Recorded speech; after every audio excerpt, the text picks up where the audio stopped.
that doesn't happen. Unfortunately, it has happened to us. I have reached out to our pastoral community and asked them to reach out to their congregations and to pray for everyone in the city.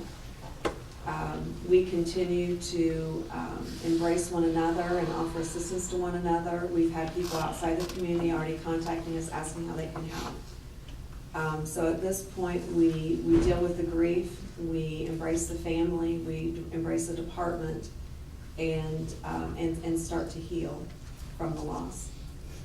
Mayor, about a year ago, there was a layoff of a bunch of firefighters. Is there any reason to think that there might have been a lapse in training or any funding that might have led to more training in this case that would be linked to that episode? Well, that will all be included in the investigation, I'm sure.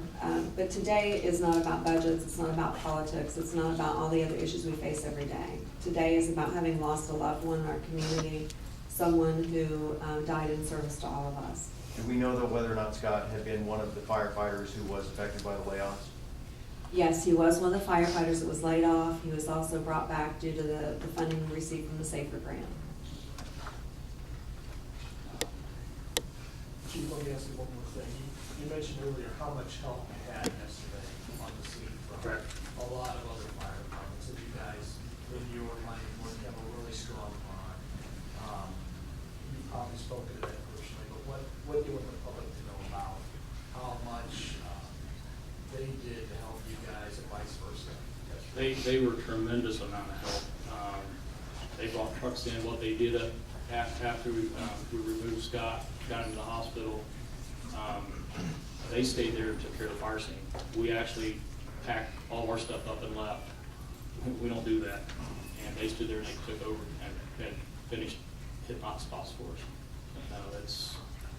I've gotten along real well with those fire chiefs, and we go to fire chief associations every other month, and we all work well together, especially in times like this.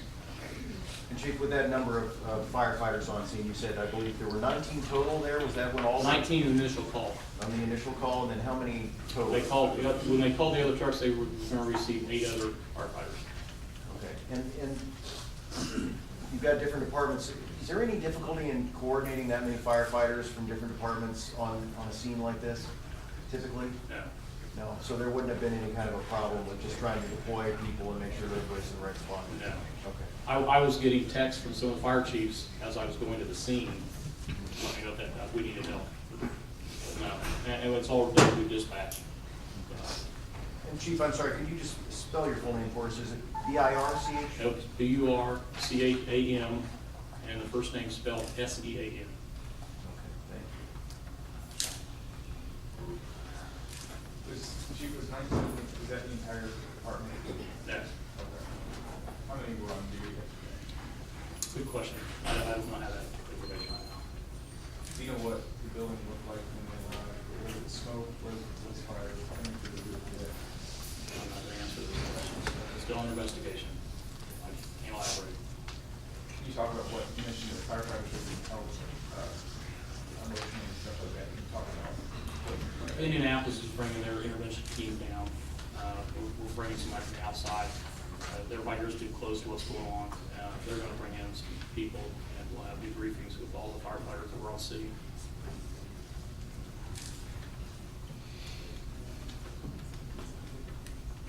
If there are no further questions, we'll go ahead and end the press conference. We thank you very much for coming, and please remember our community in prayer.